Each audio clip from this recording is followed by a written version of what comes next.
Okay, so I'm Peggy Gulick. I just was introduced. I'm the Director of Business Process Improvement at AGCO in Jackson, Minnesota.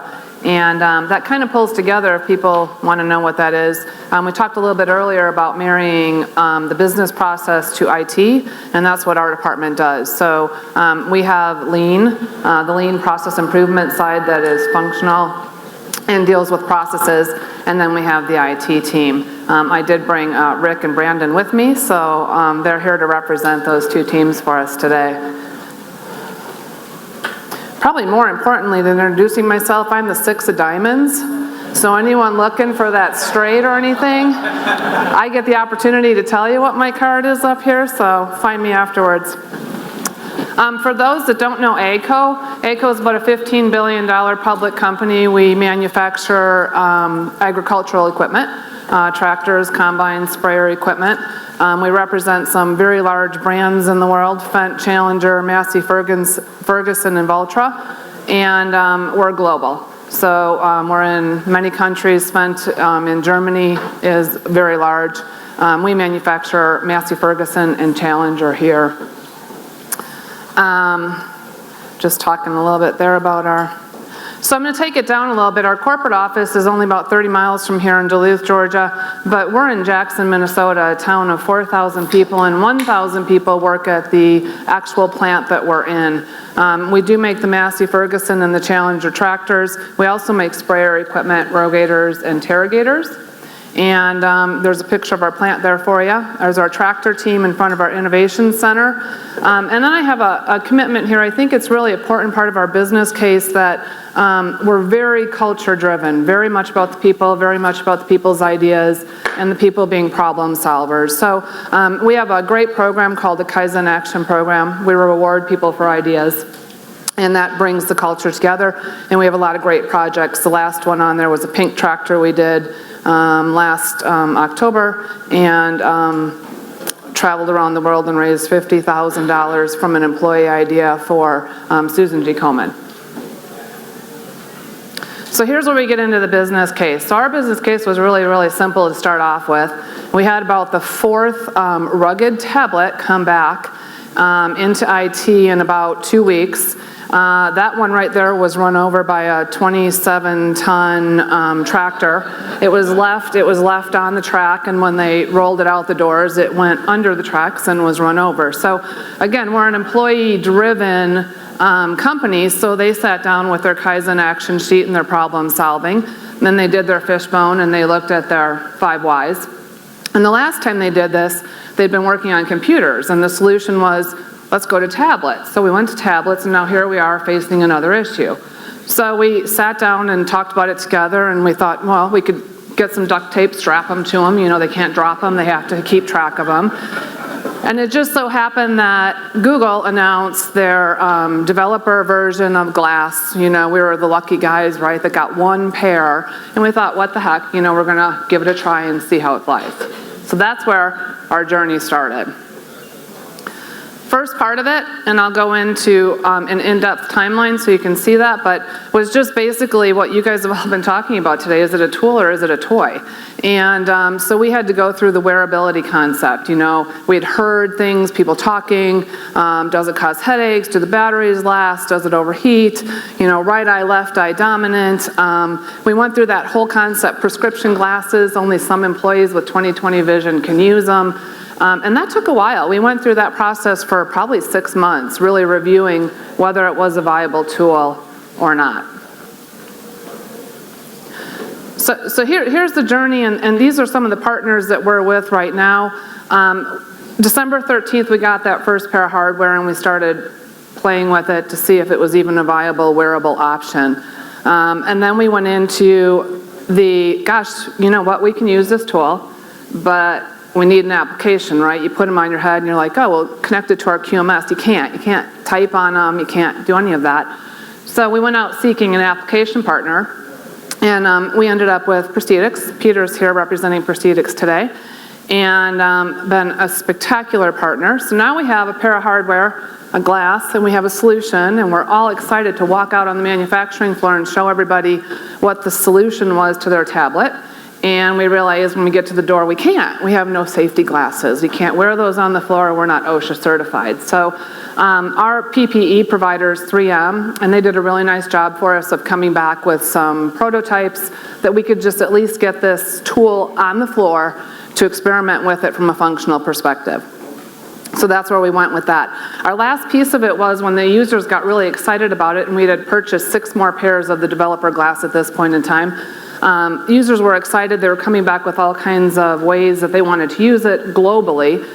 We needed to have device management. And at the point in time we started looking, there was really only one device manager in the field. It was Augmate. They've been a great partner to us also, really listened to what we need in our context. But we wanted to be able to have one person, Brandon, unfortunately, roll out all the application updates and everything that was happening on the glass, and we wanted to keep it secure, and we didn't want it to leave the facility, and all the things you guys talked about earlier, so we can trace them. The next piece of it was taking that team to the leadership board, right, and saying, hey, we got this really great idea, and here's what we want to do with it. And in 2016, so you saw back here the timelines, about June 2015, we actually got a device manager, so we felt we were scalable, we felt we had a solution, we felt we had some hardware, and it was safe. So we took it to, well, it's the other way. We took it to our leadership board. They loved it. So they put it in our Hoshin. It's one of the top 10 projects, and you can see here they realize it's going to come in with repair frequency issues, safety issues. All these things that they tagged on it that you can see just to the left of it are things that are going to be fixed, or they feel will have advantage when we come out the other side. So now we have a project, and you're kind of at that scared stage of, wow, they listened, they heard, they want us to do it. So this small team of people goes forward and implementing it on the floor. So we started in quality checklists, right? Checklist was a concept that was already out there. We started with quality checklists. Our quality guys were the ones that were dropping the tablets, so we put them on, and we built the same checklist they were doing on the tablet directly into the tool. And we've had iterations of that solution now that have been, now it knows the model and it knows exactly what checklist to walk through. There's not a, if it's this, don't do this or do this. It'll walk through the model with us by serial number. And then the other piece of it is we've built into it the action management system Proceedix has. So these guys on the floor, as they're finding issues, they're assigning them to somebody in quality or whomever the department may be to fix that issue. So when you get to here, you'll see the action management system running. If I run into a problem, I can tell if it's non-conform, I can tell where the issue is happening, who I want to assign it to, and it will actually come right up on their device, whether they're wearing glass, whether they're using a tablet, so that they can see that that issue has to be resolved. It's done a spectacular job of getting information that's usually at our quality gates and reported out maybe twice a day by shift onto people's heads right away, so we don't repeat the problem throughout the shift.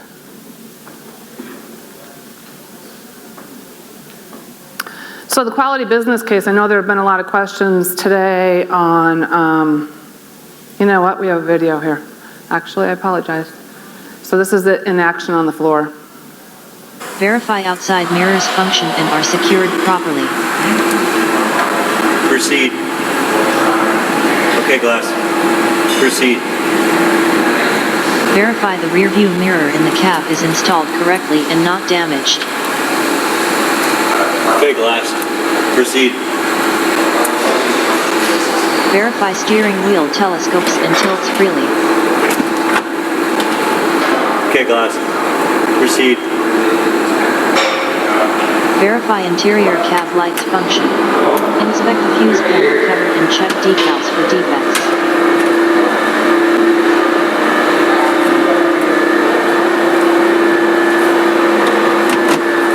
Okay, glass. Proceed. Verify rear window is sealing properly, latch is adjusted, and glass is clean.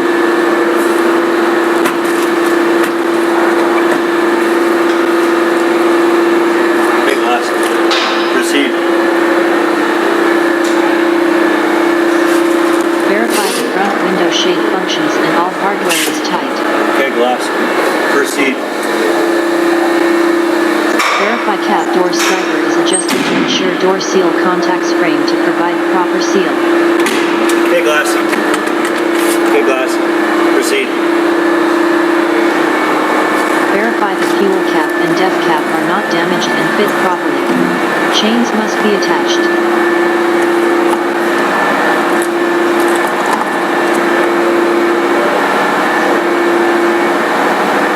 So you guys can see he used voice in the beginning of it. He's actually using touch now to move through his process.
So that's the procedure we're using. You could use voice or touch in any one of those steps. We just wanted to show the voice context. And while he was in the cab, you notice he had both hands. He was using both hands to do all of the work that he actually had ahead of him.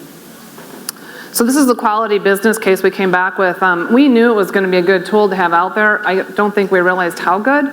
So we've started doing time studies now and trying to figure out how well that tool has helped us. And we have taken in the FFI area, which is our final factory inspection, we've actually reduced the time on the models we've been testing 30 minutes. And that's in a 70 to 100 minute tack time. So it's really monumental what's come out of it. And beginning of testing, but we've seen really positive results from the floor and from the people that are measuring. The other piece is we just talked about safety. You know, having that 3-point contact at all times is critical. And as he sat in that cab, he was moving through those checklists really quickly because he had his hands free. It also helps with the right person, right tools, right time. And we've been using, we are incorporating it into our torque tool schematic too as they use those on the floor. The other place we're using it, and it's going to get really blown out in July because we're putting some more glass on the floor to attempt to get some assembly instructions, but our standard work instructions. So obviously there's a lot of benefit to that, right? Training, and I probably should tell everyone our takt time on the assembly line is about 70 minutes in tractor, and every tractor is different. Every one of them is configured differently. So you could have something come down the line once a month, once every 3 months, that you actually need to go back and find some way to train on it. The computers right now have to be outside the width of a tractor, so it's well over 5 meters to walk, get to a screen, look up instructions, and get back to what I'm trying to do. We can't bring them closer because the screens have to be outside of when that assembly line moves and when those tractors are moving down the line. So we're doing work instructions now within glass. We started with a 1-operator work cell, and now we're blowing it out into a 3 to 4 operator work cell. So that's been, and we've actually been noting, I'll let you play the video here, but we've been noting here that again, on very, very long lead times, we're taking about 25% off of the work that they're doing when they are walking it through on the glass. Let me play the video on this. Okay, glass. Skip case. OMSM 505. Okay, glass. Go next.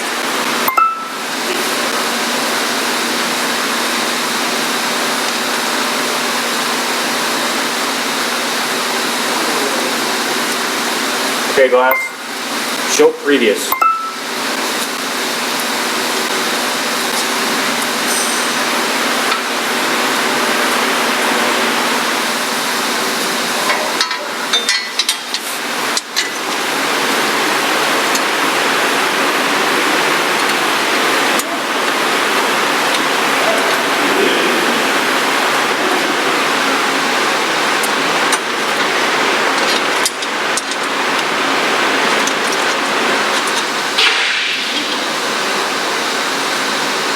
Okay, glass.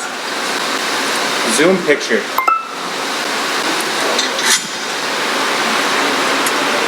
Okay, glass. Zoom in. Okay, glass. Show number.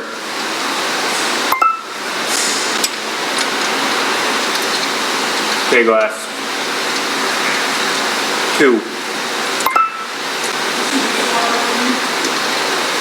Okay, glass. Zoom out.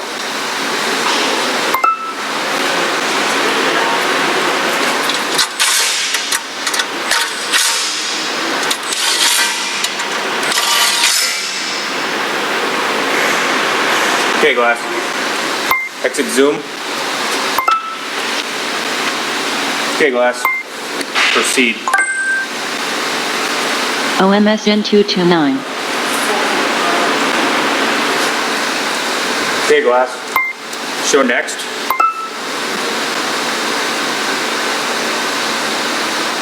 Okay, glass. Show previous.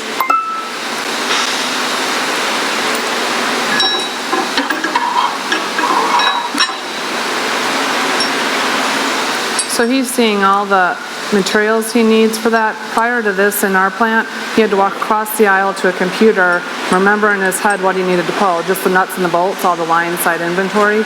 And now it's actually sitting there for him to pull that stuff.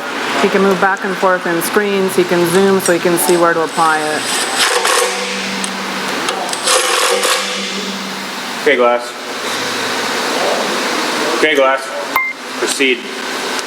He's also an assembler, just so that you guys know, that has never done Okay, an glass. engine before. And we put Submit. him in this work cell to walk through the instructions.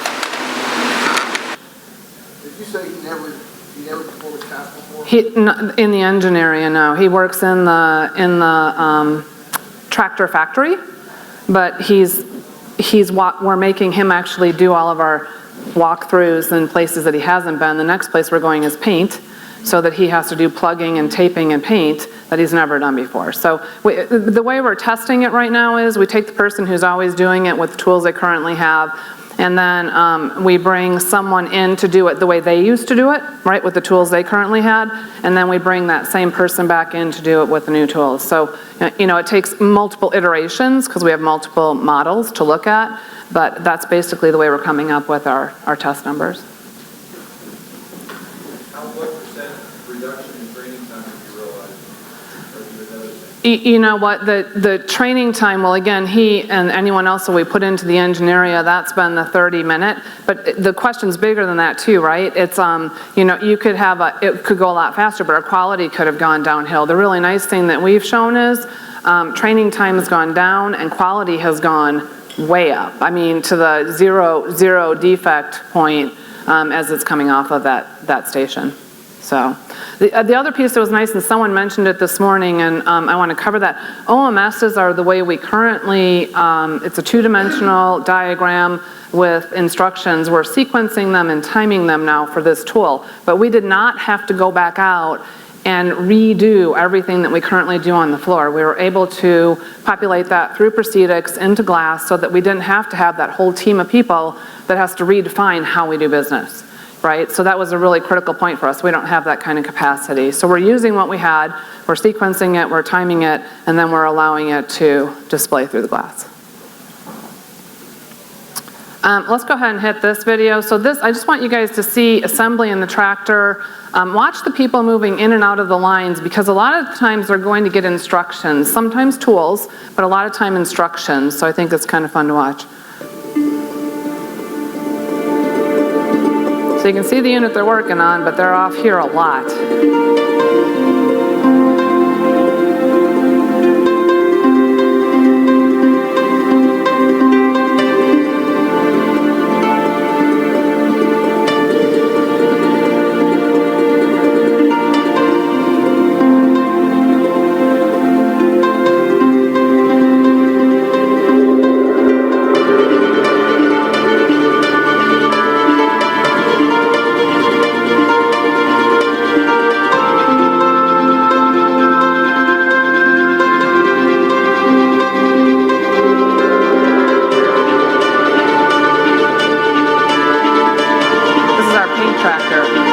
one we've ever made. They're not all painted.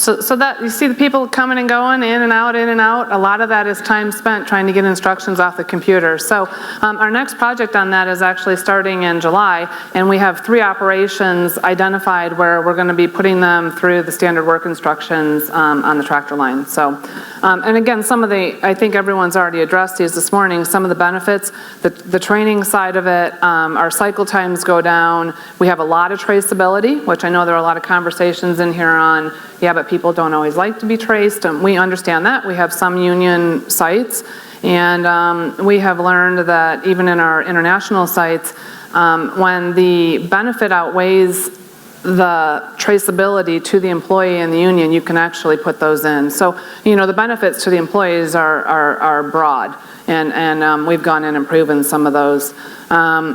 And then the cross-functional side, we want every employee trained on 3 areas to be able to go in and do 3 different jobs. And this really helps us to manage that. So the next step, so we've got the quality area and the checklists. We have the standard work instructions. Now we're going into our weld area. Won't be till after into the second half of this year. And I will say this, we listed out all of our visions, and I'm going to show one last video at the end of this, and then we identified where the greatest benefit and value was. So standard work and the quality side of it for us exceed, and safety comes into both of those, exceeded some of the other places we have it. We tried to stay away from the cool factor, and right now we're struggling because everybody in the company wants to put every solution in place, you know, in glass. And they don't all have viable reasons to do that. It's somewhat of a niche tool. There's places you need it, there's places that you can still use tablets, and those things just all have to talk. So the next place we're going in is weld. We actually have control point data tools that help the welders understand how hot, how long. But one of the big things we have is, you know, we have 27-foot booms that go on the tractors, and you have to weld those in very specific order so you don't get any kind of warping on those booms. And they have to walk over to a computer, figure out where the next weld is, and come back. So again, takes the motion out of it, and it'll improve the whole process, quality too. Field services, a lot of talk today on being able to view sitting in a expert center, you know, people out in the field, tractor downtime, sprayer downtime. That should be reduced monumentally when we actually have an expert sitting somewhere and someone out in the field that can video back, understand what the issue is and fix it while they're there. So that's on our next agenda. I know the tool is fully capable of it. It just wasn't the first priority that we had. Supply chain, I know there was talk today on supply chain also. You know, we find we do a lot of kitting. So kit carts, having tablets on them has been a great tool for us. There are instances, however, where having glass on your head would be great. We do like marrying it with the ring scanner so that you're not always trying to focus with the glass on the barcodes, because that gets a little troublesome on the head and the neck and the time. So we are playing around with that in the picking areas and looking at from a receiving perspective. And then finally, this one's just more fun, the tour experience, right? So we brought about 3,000 tours to our plant last year, and the things that are somewhat cool in certain places, jounces, dynos, robots, they're not always functioning when that tour goes through. So, you know, we'd love to get a beacon-incited way that people can actually wear glass through the tour and see what those tools do if they're not actually executing at the time that they come through. I actually stole this slide from Peter over there. I think it's really critical to know too, like I said, glass or whatever hardware you put on your head is a niche tool. It's not good for everything. It's spectacular when you have long distances to walk to get information. It's great for safety. It's proven really, really valuable in many areas in our business. I think larger than we first expected. So we'll have a lot more of it on the floor as we go forward. But we want our tablets to talk to our phones, to talk to our glass, to talk to our PCs. All that has to communicate, otherwise, Internet of Things. Otherwise, it's really not a viable solution. It's totally niche and it stores all of its information by itself. So, we have our glass and our Proceedix right now talking to our QMS tool. So all of that is trendable, right? Big data, all of it's trendable information, but not only that, it's sending signals when it's appropriate if there's something going on that someone needs to know about. And I have one more video to show you guys from the entire vision perspective, but kind of a cool factor, obviously this is, we've been over in Germany a couple times looking at Manufacturing 4.0 as a segment of that. And the Manufacturing Leadership Council actually gave us High Achiever Award just last week in California for the solution that we put on the floor. So we had a lot of really good publicity that came out of that. Maybe too much, to be honest, because a lot of people want to kind of hear the solution and how we got to where we were going. But we've taken a really, 5 of us have taken a really short, small path, and just the critical piece to us is sustainability, right? We want to figure out a piece that we want to implement, we want to make it work, and then we'll move into the next piece. We didn't want to throw all the balls up in the air and say, gosh, we're using glass in the plant. And I think that's really been advantageous, and having, the partners that we have has been critical because they're right alongside of us when things happen so we can keep it on the floor. So we actually have glass on the floor in production in our operations and our quality areas. And then I can show this last video here, and this was the vision where we sort of started. From the crack of dawn to the golden sunset, and all through the night, farmers work their magic. And AGCO is piloting ways to simplify and advance their yields through wearable technologies. We are supporting forward-thinking farmers like never before by using Google Glass to send and store photos immediately to AGCO Tech Support, who can diagnose your problem and advise your field service rep of solutions. Hey Alec, how's it going? Not too bad. Got a problem out here? Something's going on with the pump. It can't hold pressure. Okay, here, let me call tech support. Hey Pete, we're out in the field here with Alex, and his pump's giving him problems on the rogator. All right, here, I'll get you a picture.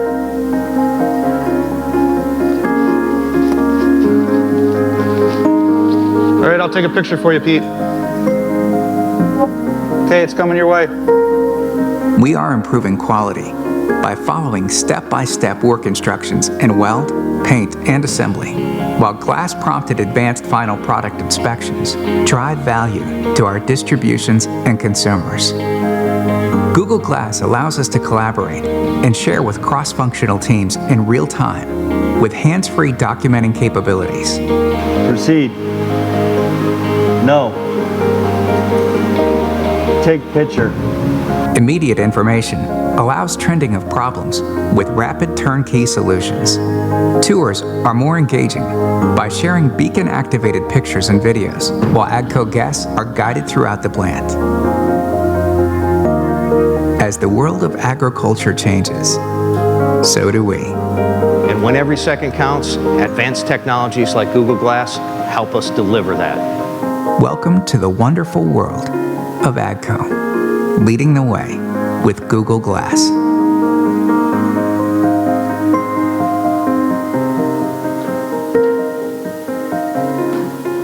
So that's our vision, and we're marching to it. I'll take some questions, but the other thing that came up last week in California I thought was interesting, they had a whole discussion on who's willing to jump out of the plane, who's willing to take the arrow to the head. And I'm really proud of my team and my leadership because they jumped and we're moving on and we take risk, and if it doesn't work, we turn another direction and we make it happen. And I love that T.S. Eliot said, only those that are willing to risk going too far can possibly find out how far they can really go. And I think that's what this forum is all about, right? I mean, we're all those ones standing out in front trying to take the risk, so. We have time for one question. Okay. And then you can take questions after. Okay. Hi, JP Gounder with Forrester.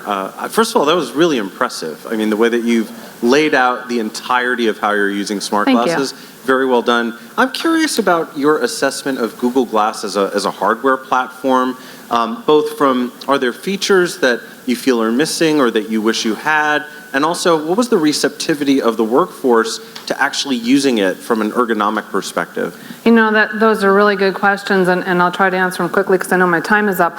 From the glass perspective, so I know we talked about the AR, the MR, the VR. Our workforce liked, and we did test multiple versions of eyewear.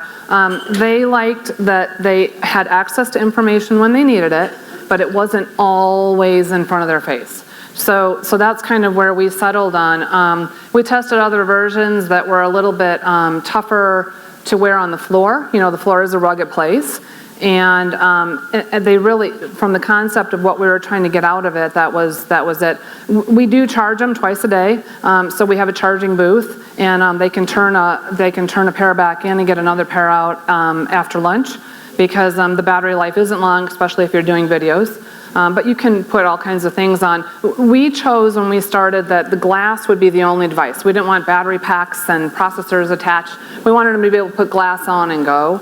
And so the charging piece of it, we're definitely, you know, we switch them out midstream. What was your second part of your question? How did the workers adapt? Okay, that's a good one too. So our first people, obviously, that stepped up and said, yeah, I'll try it, were the techies, right? They're all like, oh my God, give me those. So we went out and we gave them the glass before we even gave them to them functionally to play with them. We wanted them to kind of figure out how to video and how to take a picture and see if they were cool or not cool. The funny part now is the people on the floor that have them, the ones that were a little bit more, that's a little high tech for me, they're actually using them better than the high tech people that kind of went out fast out of the chute and now are, so you have a mix on all of it. I'm sure we're going to find people that aren't interested. You know, you also have the whole prescription side of it and being able to, who you can incorporate and who you can't. But we've even found some ways around that recently where we can actually get some prescription on the floor and make it easy for them. But great questions, because you're right, the techies jumped out, but now it's the ones that have been there 20 years that are actually really excelling at their jobs. Thank you.